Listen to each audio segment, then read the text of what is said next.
اليوم عشت معنا مسك الختام ديال الرمضانيات في نسخته الثانية، منظم من طرف مؤسسة طنجة الكبرى للعمل التربوي والاجتماعي والثقافي والرياضي بشراكة مع المديرية الجهوية لقطاع الشباب تحت إشراف والي الجهة السي محمد مهدية، مشكورا على دعمه لهذا المهرجان وهذه الرمضانيات، لأن كذلك رئيس جهة طنجة تطوان الحسيمة عمدة مدينة طنجة ورئيس مقاطعة طنجة المدينة وكل وسائل الإعلام اللي واكبت هذا البرنامج.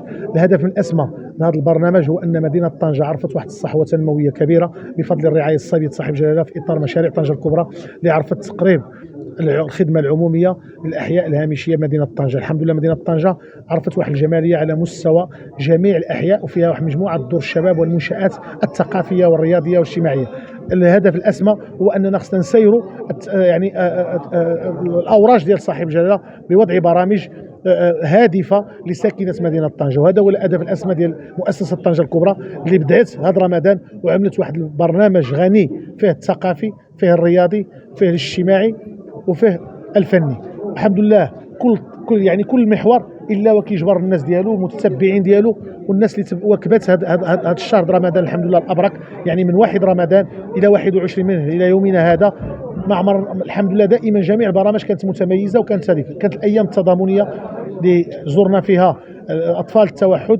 كذلك اقمنا حفل جماعي لمقصورة الأحداث بالسجن المدني رقم 1 مع أنشطة تربوية توعوية، وكذلك زيارة لمستشفى الأمراض العقلية والنفسية مدينة طنجة، وكذلك قمنا بدوري الشطرنج بجميع المقاطعات، دوريات لكرة القدم بجميع المقاطعات نساء ورجالا، دوري لكرة السلة بشراكة مع اتحاد طنجة لكرة السلة بساحة الأمم ذكور وإناث. كذلك كان هناك دوري لكرة السلة كرة القدم النسوية مع جيل المستقبل اللي يعرف مشاركة 13 فريق. كاين هناك محور الفكر اللي كانوا فيه 4 ديال الندوات علمية فكرية متميزة اللي ربطت الحضارات المغربية الاستراتيجية المغربية مع إفريقيا، وكذلك موضوع الاستهلاك والغلاء في رمضان. كذلك يعني وخداوه يعني علماء اجلاء ودكاتره مختصين مع رابطه الدفاع عن المستهلكين.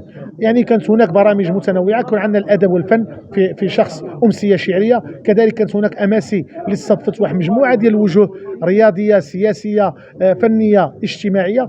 كنحاولوا اننا في كل البرامج اننا ننوعوا ويكون التنوع. كذلك كانت هناك بصمات نسائيه اللي بقى مشى الحمد لله، واخا ان البرنامج سلا باقي 2 البرامج اخرى بصمات نسائيه اللي كتشرف عليه كذلك المديريه الجهويه، لان فيه رواد دار الشباب كيكونوا فيه واحد المجموعه ديال البرامج اللي هي متميزه جدا في اطار التنميه البشريه المحليه وتوعيه المراه وادماجها في مجموعه ديال الاعمال الاقتصاديه والاجتماعيه في اطار المقاولات الذاتيه. كاين هناك مجموعه من البرامج. الحمد لله على اننا اليوم مع محمد العروسي تم امتاعنا بفقرات غنائيه، تم تكريم العديد من الوجوه، تم تقديم الفريق العمل. كذلك شكرا للجميع، شكرا لمن دعم هذا المشروع، شكرا لكم كذلك، وشكرا لكل ساكنة مدينة طنجة، ونضرب لكم ان شاء الله مع مهرجان صيف طنجة.